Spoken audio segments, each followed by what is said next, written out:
Go.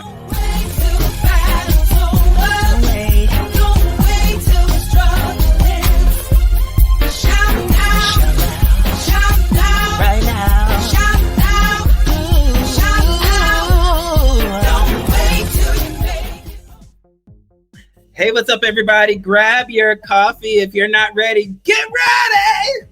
I don't know why I just sang that. I don't know. Listen, I am so excited today, and I'm excited all the time. But when I tell you, this woman is tremendous, and I'm so excited that she's telling her story. I'm so excited that she's here with me. I'm so excited. So please help me welcome Dr. Shaurice Mullins. Dr. Shaurice. Yes. Hello, everyone.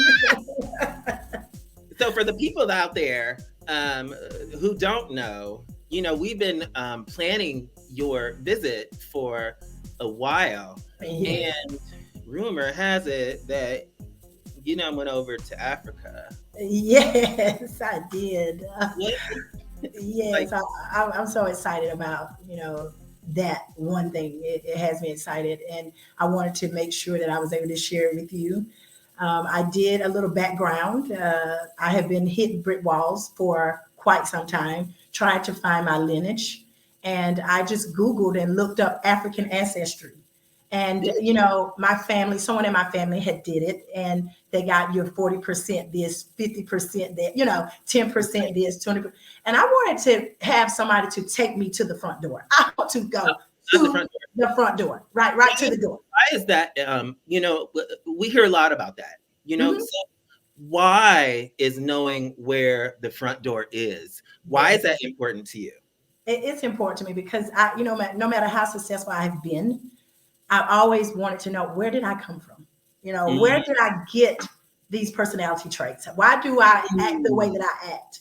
And so I tapped into African Ancestry, and they were able to, let me know, because they have one of the largest African-American DNA banks in America. And I found out that I'm a part of the Jola tribe, out of Guinea-Bissau, which migrated. Say it again. You're the Jola tribe. Jola. Jola tribe, and they migrated. How did you feel when you were just like, hey, I belong somewhere? Yeah. Oh my God. And I was blessed enough to make the trip to the Gambia. And I was able to, I made the trip to the Gambia with the Treasure Women Warriors, which I am a part of that organization in the Gambia, where we uplift women financially, to financial success in that country. And so I was able to go, and I was fortunate enough to meet the chief of the Jola tribe. Oh yeah. And did a naming ceremony. So my name is Mamuna Baji. That's my African name. Yeah. It was really, really exciting. And I was so moved. I was moved to tears about that opportunity. I just think it's just amazing opportunity. I was able to take some people with me. I think that a lot of people, let's use African Americans, a lot of African Americans don't invest in that kind of knowledge because we're just, we're from here. I'm from Alabama. I'm from, but you've positioned yourself to be able, it's no small feat to go to Africa. Let's just start there. No, it's a lot. It can be a lot. But you're somebody tangible that actually went there. What has your journey been, and why are you so successful in order to listen, we're not going to Africa. I might be going in Ohio. Right. But, do you know what I mean? What? Yeah, what's your journey like? So I did not go to college. I'm just, right after high school, I got married and became a housewife. And I poured a lot of my time and attention into husband, children. And it pretty much consumed my life, Sure. And yeah. It was my identity. And I later started a business. I got an opportunity to meet someone that said, "Hey, I think you would be good at loan processing. Try it out." Didn't know anything about it, but believe it or not, I became one of the top loan officers in where I was, and that success story, it was great. It was great. And then divorce hit. I went from no college degree, no education, to a single mother of 5 children. Wow. Yes, single mother of 5 children, going from not looking at price tags to trying to figure out how I was going to put gas in my car. How are you gonna make it work? How are you going to make it work? So that's my journey, the beginning of my journey. And I tell people all the time, I don't look like what I've been through. Listen, we're not gonna. Yana ain't fixing our life today. Right. No, but I appreciate that you say that. Yeah, you know, because I think a lot of times people can see success and they don't know the journey behind the success. So you had all these obstacles, if you will, in front of you. What made you have the audacity to say, I can do this? When you're already on the floor, you can't go any lower. When you're already on the floor, the only place you can go is up. And I said to myself, either lay here and die or get up and do something about this situation. And it wasn't because I didn't have anyone around me. You have to understand, when you're in the same position as everyone else around you, and you're around people that they're okay with being on the floor. No, that's a whole. I'm serious. You find yourself sitting there, and I just said to myself, one day, I know this may sound crazy, but one day I'm out at the clothesline, because I'm telling my age, but I was out at the clothesline because, as I said, I had lost my house. I had gone through foreclosure. I've been through divorce. I had a death in my family. All of these things were happening to me at the same time. And so I ended up in the projects. Instead of in my house, I ended up in the projects on welfare, hanging out clothes on the line. And Spirit said to me then, do you want a pity party, or do you want to get up from this? What are you going to do? Do you want to maintain a victim mentality, or do you want to move forward? And the answer that day was, I know that I'm better than this. I'm bigger than this. I'm bigger than anything outside of me. I am bigger than this. And so after that day, I just had a mentality shift, and I said, I'm gonna pull myself up out of this. And I did. So we haven't discussed who you are. Oh. So we hear that story. Who are you, and where did you pull yourself to? Okay. The world knows me as Dr. M, Dr. Mullins, Dr. Shaurice Mullins, but I am a testimony. And I say that because if you line 10 women up beside the wall, what makes me different? What makes me different?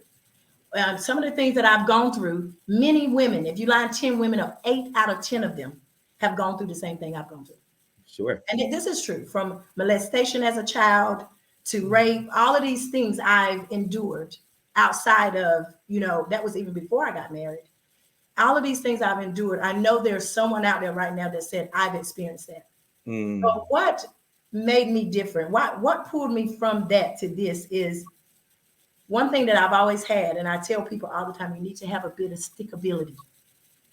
No matter what it is that you're going through, you have to have the ability to dust yourself off. If you fall down say it one more time. If you have to have a bit of stickability. Stickability. Stickability. To stick with it, stay with it, stick at it until you succeed. And so that's who I am in a nutshell. Someone that has fallen down, got back up, and I stick with it. If I have a vision of something, I don't let it go until I see the manifestation of it. That's powerful. That is my advice to anyone. What I hear is, and I say this often, but what you are describing to me is you decided. I made a decision. You decided that this lane ain't for me. Right. You decided there's more for my life. You decided, hey, we can do this. So speak about, I'm floored. and your story is so powerful. So what do you do now? What I do now, as a profession, I'm a professional policy advisor. I actually do disaster recovery, federal disaster recovery, Oh. and I own a federal disaster recovery firm where I'm assisting cities, municipalities, and states all around the country recover after a natural disaster. That's what I do professionally, as well as I coach. I'm a professional, I'm a transitional life coach. I believe when you go through things, you need to know how to know the processes to transition through them. So that you don't stay in that situation year after year. We've heard the stories. Someone goes through something, they come to you year after year after year. I think it's important that you know the process to transition.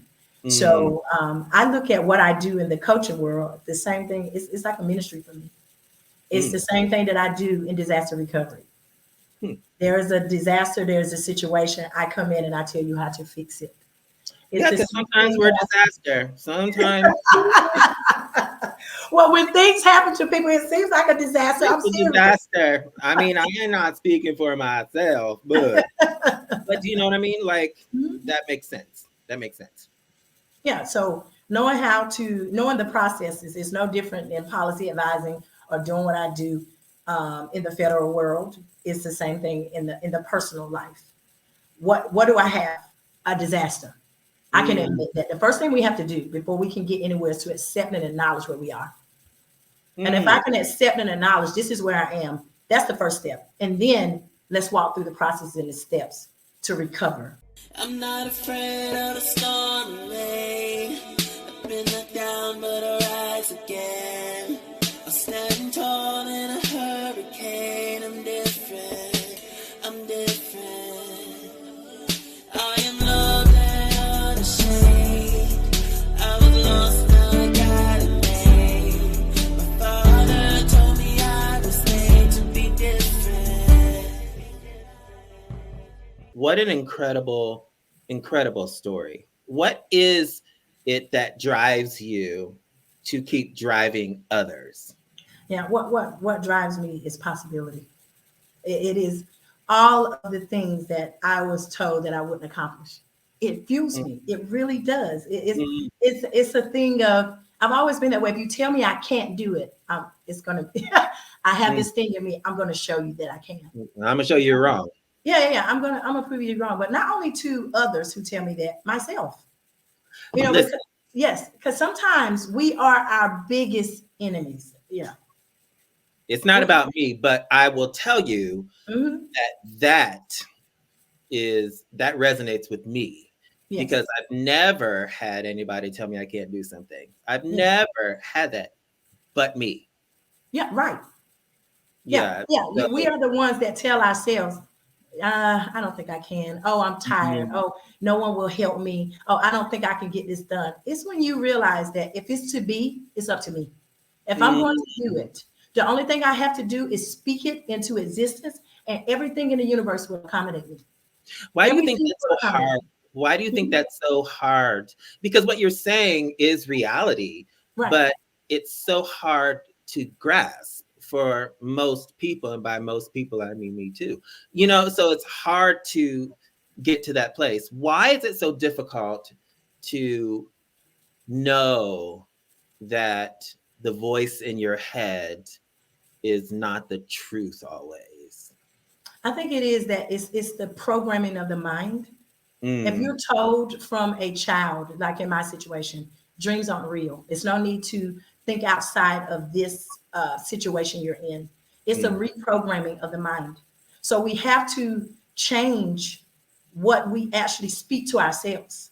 We have to change. So I tell people sometimes, say it out loud. When you get a thought that comes to you that you know is contrary to the truth, say it out loud. Like, that's not my story. I don't accept that as truth. This is what I believe about myself, And some people say you're crazy for talking to yourself, but sometimes you are the best source. Most of the time, we talk to ourselves all the time. We just don't use that voice. Exactly. And so when you're talking to yourself and it's negative, we have to change that and really stand flat-footed about it. Dig our heels in and say, hey, I'm not going to accept that about myself, from myself or anyone else. That's good. You preaching good today, sis. You Because preaching. this is the thing too. You have to think about most of our lives. We do what other people tell us to do. We follow the norms. If this is what someone says we can do, that's what we do. Most people don't step outside of the box because Mm. stepping outside of the box it requires change. You have to It change requires something. change. It requires courage It and the does. decision to, everybody's box is comfortable, even if Yes. it's a messed up box. I'm comfortable. You know what I mean? Like I'm Exactly. comfortable in this disaster. I'm comfortable here. Yeah. And Yeah. I don't know what change looks like. So it's almost like a fear of the unknown. Yeah, I can use myself for example. When I first started saying I'm going to transition into coaching, take disaster recovery into the human world, to the personal world, the first thing that came to my mind is if you do that, you have to tell people yourself. If you do that, you have to expose your shortcomings or you have to expose the things that's happened in your life. And You for better so get many out my years, mailbox. That's what I come on, know. come on. I had to say, you know what? I don't care if people know that I was molested. I don't care if people know that I was Mm, abused. I don't care if people know it.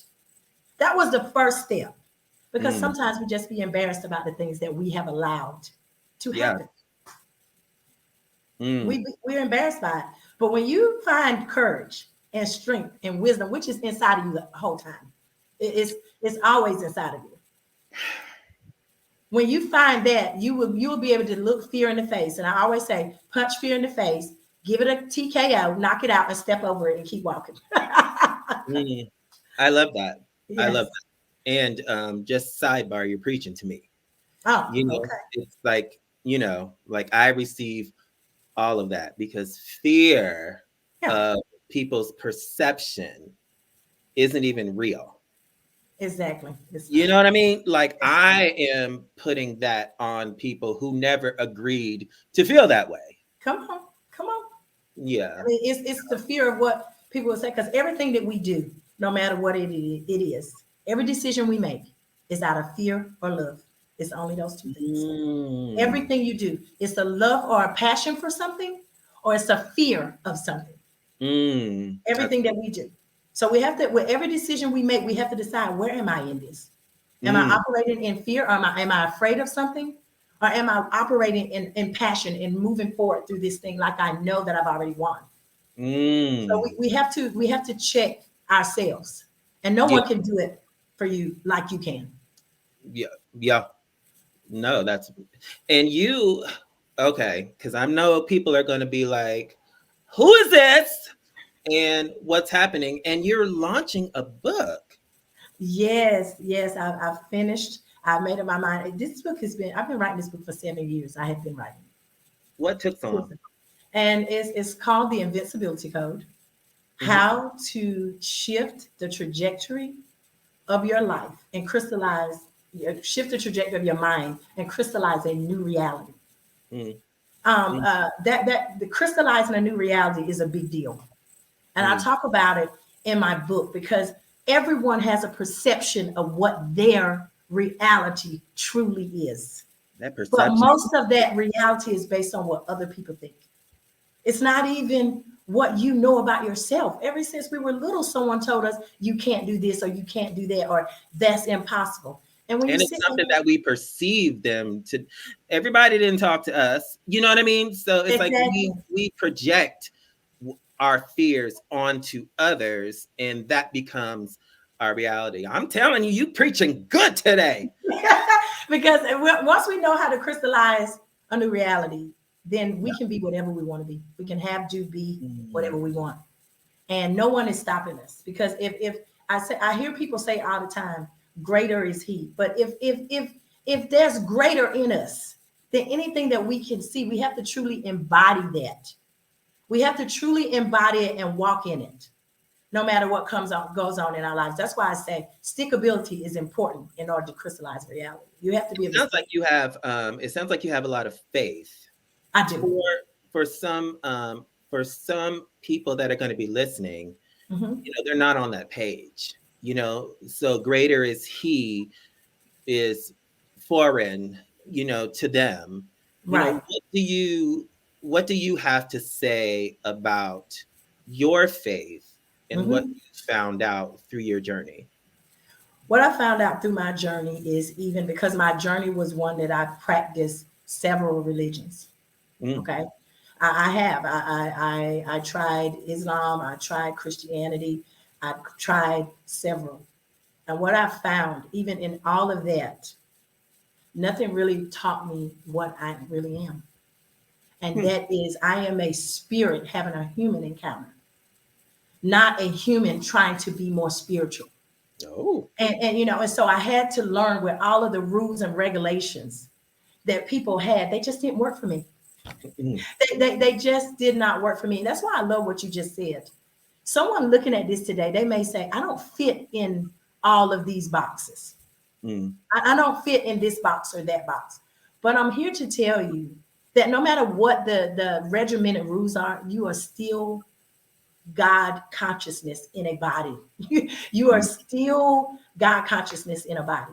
And I say that because I had a lot of people telling me this is the way to be loved. This mm, is the way to receive blessings. mm. This is the way that you're going to find the love of God or whatever. And what I found is, when I learned to be true to myself, God just is, just is. All of the things that I thought that would make me not receive love and all these things, it's just man's way of placing fear into us. And Mm, so what I've done on my walk and my faith has been in knowing that I'm loved regardless. mm. No That's matter what I do, that I am genuinely loved. that is so powerful. It's Yeah, just, and I think that I feel like people are in search of that. yeah, Where do I belong? Who am I? Does anybody care? Do I care?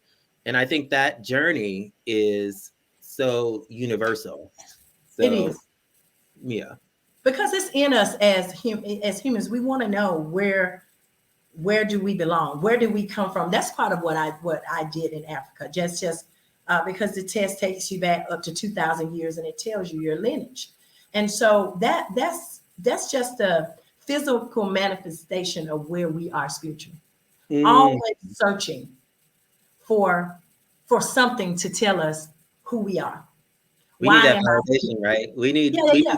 we need We validation. We need somebody or something to be like, hey, you're all right. Yeah, yeah, we do as humans. We need that validation and we seek it. And Mm, what we're learning to do, we're all learning to do, is to find that validation within ourselves. mm, Not look for something outside of us to justify who we are, or to validate, or just to make us happy. right. I've heard people say, "I'm with this person and they don't make me happy." They shouldn't. No one should make you anything. You should find happiness within yourself. And if you find some joy within someone else, then you enjoy the journey. What you gonna But do is get on the phone. That's what you're gonna do. But I think I think that's a huge component because I think sometimes we're not comfortable with ourselves. right. So we need somebody else to tell us, right? Yes. And by us, I mean me. It's like, so I'm not comfortable in Philip, so I need to listen to them. Hmm. And yeah, you're speaking Because they know the way. They know the way. They know the well, way. they know When they know we the listen, way. I agree with their status. right. I admire them for something, so they can validate me because my mind can't do it. Exactly. Mm, And don't get me wrong. I think is whenever there's anyone that inspire us, that mm, motivate us and inspire us on a path. That's a blessing in itself, to be able to mm, hear someone that will strike up a thought process in you and set you on the right path. That's a powerful thing. And I tell people all the time, if you cannot find yourself, go look, search, Look for that thing, that whatever it is, because we're going to search and look anyway. Well, listen, and I think everybody found it today. And it's all about that abundant mindset, Yeah. that, and I talk about that a lot, having an abundant mindset and an open mind to receive, and from anyone, or thing. Sometimes you hear it on the TV, on the radio. It's something that inspires you, even on your show. And on this show right now, I'm praying that we say something that will inspire someone to say, let me check and dig a little bit further into who. Well, if nobody else is inspired, I'm telling you, this message is for me. Mm-hmm. You know what I mean? Yes. I'm telling you, and I receive it, and I hear you. Mm-hmm. And now I'm challenged to be better. So I appreciate that. When's your book coming out? Because I need to buy it. Right now, it is actually in book cover phase. I've been out of the country for a month or so. So we're now in the phase of where we're choosing. I'm choosing the best cover. I just got the information the other night, so I have to choose it, and we're going to move forward. So I'm hoping that by April. Okay. By the mid-April, we're ready to release. So. And we can find it. We'll be able to find it on your website, right? Yes, on the website, on Amazon, Barnes and Noble. So it should be available. She said Barnes and Noble. She ain't playing with y'all. She ain't playing with y'all. We're talking about the Invincibility Code. And in this book, we're talking about the 7 codes that I used to, take my journey from poverty, welfare. I'm not ashamed about it. It's a part of my story. For somebody who's watching now, and for those listening online, listening to your story, what is one nugget that you can deposit in them to say, you can do this? I say, I'm nobody extraordinary. I am just a normal girl from Stokes, North Carolina. If you look it up, has one flashing light, like deep country. And if I can do it, you can do it. My suggestion to you is get online. On my website, I have a course called The Abundant Mindset. It's absolutely free to you. It goes over the 4 steps that you need to apply, and the things you need to do in your life foundationally. Just to set yourself in the right direction, on the right path for success. And, success means different things to different people. Everyone, and I tell people all the time, if it's retiring, if it's making $250,000 a year, if it's making $10 million a year, success is different to everyone. When I was dealing with depression because of things I had gone through, one of the things that was my goal was to find happiness in me, in just me, not other things outside of me. It was a goal. And the things that I talk about in the Abundant Mindset course, it set me on that path to really shift, because abundance is different things. It's not just money, it's health, it's mental stability. And I did not have that at one time.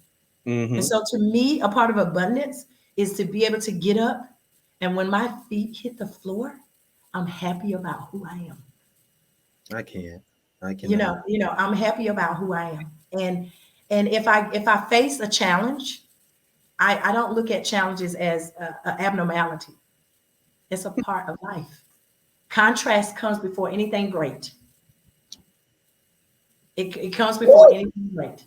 So it's no need to go on all the pieces when you're having some challenges. Just say, okay, I'm going to get through this because I'm still going to stick this out. I just contrast.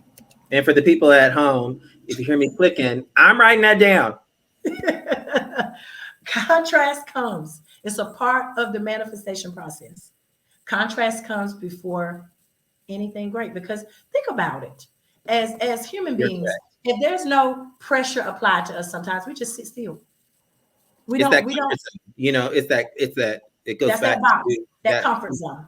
Yeah. It's like, I'm familiar with this. Even if it's bad for us. Right. I know chaos. You know what I mean? Like Right, I'm right. familiar with it. So anything that's not chaos is like, but who's that? You know, like what does that mean? Contrast comes before anything that is great. Yeah. It does. And when you understand and begin to learn to embrace the contrast. See, because when your attitude changes and your perspective change, and you have a mentality where all things working out for me. No matter what it looks like, it's working out for me. Even if hell is breaking loose and my world is falling totally apart, it is still working out for me. So if it's still working out for you, you just starting to change your mind about, I wonder what this is about. I wonder what great thing is going to come from this. Not, oh, the world is against me. Nothing ever works out for me. Oh my God, why me? Why not you? Gold. This is gold. Why not you? Why not you? You are, no one is more deserving than you to have the greatness of life, to have the best in life. No one is more deserving. And that's a mentality that we have to shift, that, oh, this person has this because they're more worthy than I am. No. No one is more worthy than you.